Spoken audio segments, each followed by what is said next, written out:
Hello everyone, it's Sophie Petsabine, the Sleep Genie here from shuteye.co.uk.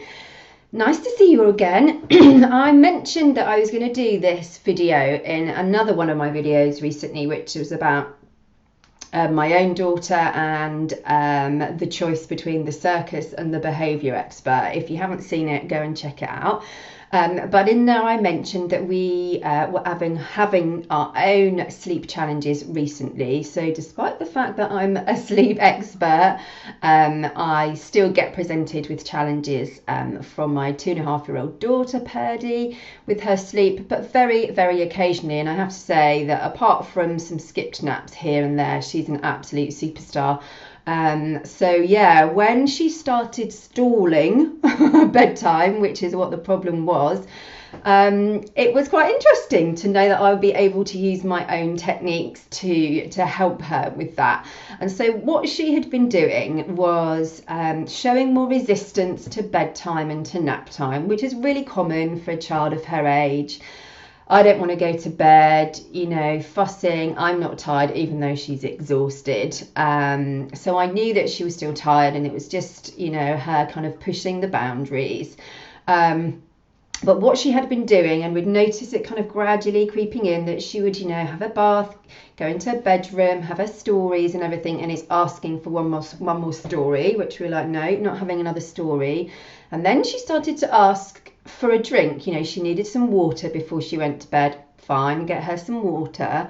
And then she started having a blanket, a little like thin muslin blanket over her sleep sack that she wears. And then Bunny Boots, who is her like best friend bunny comforter, needed his own blanket and to be wrapped up in it, which was all fine. It's all very cute, no problem.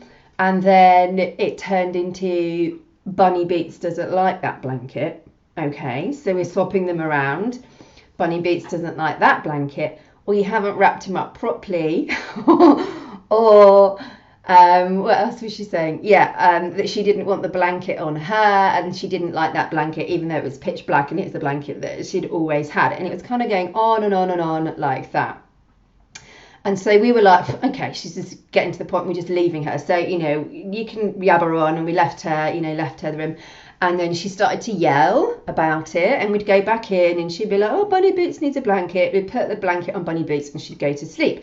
But gradually every day that was getting tougher and tougher, and she started to scream.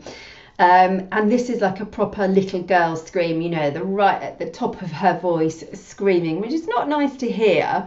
But that started to go on, so we were going back into the room just to see if she was okay, and then swapping the blankets, doing all of that just wasn't working, and it was something else. I want the light on, oh, I want this and I want that, and it's going on and on and on and on and on. So then I'm like, hold on a minute, we're being hoodwinked here by her. We need to get back in control, and that's exactly what it is. It's about taking control of sleep again, and a bedtime routine that she has had for such a long time now, and that is the same every single day. So what did we do to resolve it? And it's like, right, okay, drawing a line under the sand. We are, going to talk to her about it, and that is my top tip for you. Sorry, excuse me, a frog in my throat today. My top tip for you, if you are going through a similar thing, which is stalling tactics. All of these are stalling tactics. So you might have something like, definitely asking for a drink, asking for one more cuddle, hold my hand, don't leave, I'm scared, put the light on, open the door, all of these funny little things that they can think up to stall bedtime or to keep you in the room.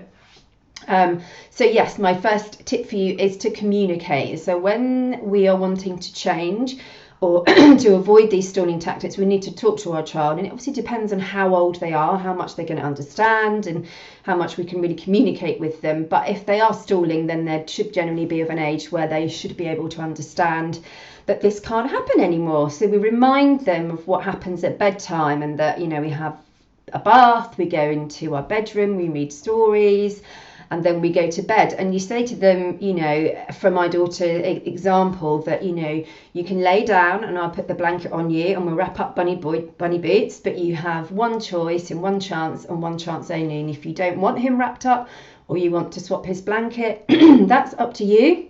but mummy or daddy are going to leave you in the room. And they won't like it, and she won't like it, but it's about communicating with them about what's going to happen and what's expected of them. So communication is a really, really, really big thing.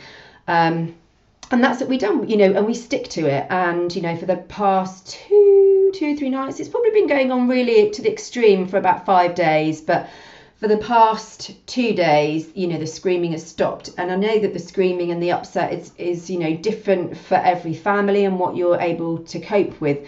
But for her, it was, you know, she started screaming. She wasn't crying with upset. She was screaming. And screaming to me is a total protest. It's not that she's upset or she needs support or there's anything wrong. It's screaming because she's hacked off, or she wants her own way, or she wants mum and dad back in the bedroom. And for me, and, you know, I said to my partner, not that we felt comfortable with it. No one feels comfortable hearing their child scream. But I'm like, you know, we're not going back into her. We have said what's going to happen at bedtime, and we have to follow through with it, stick to it, and be consistent. So yeah, she screamed, and she screamed for probably about 3 or 4 minutes really, really loudly the first time. Second time, about 3 minutes. Second time, 2 minutes. And then for the last day or so, she's just gone back to grumble, grumble.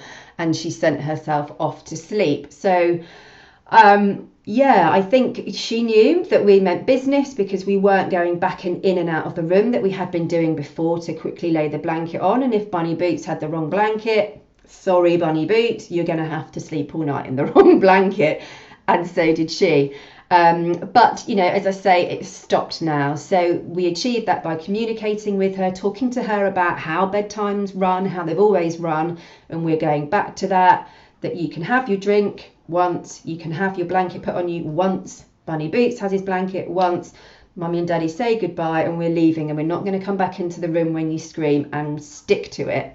And as I say, a couple of days in, and she's back to normal now. So, you know, I hope that helps you. If you have a child that's been stalling or using all of their ingenuity to come up with different ideas to stall and delay bedtime, and it's been going on for quite a while, you might need to have a little bit more of a plan and a strategy to help you with that. And that's what I do with all of my family. So if that's sort of describing where you are at the moment, and you want to have a chat with me to see what I can do to offer some advice and to see how I can support you, get in touch via my Facebook group, send me a message, write me a post, or via my website, which is shuteye.co.uk, and let me know what's going on.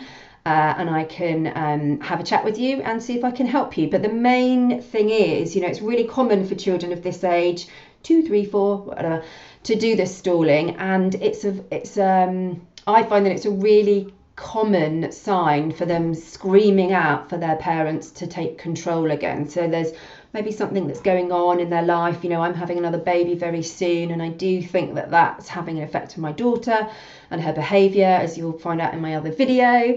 But really, when the parents start to take control in a very compassionate and structured and simple way, these kids just slot into place really, really quickly. So don't think that because it's been going on for a long time, it can't be unravelled and made good. It definitely can be. So I hope that's helped you, and that you feel better that a sleep expert also has to deal with her own sleep challenges as well. But yeah, as I say, get in touch.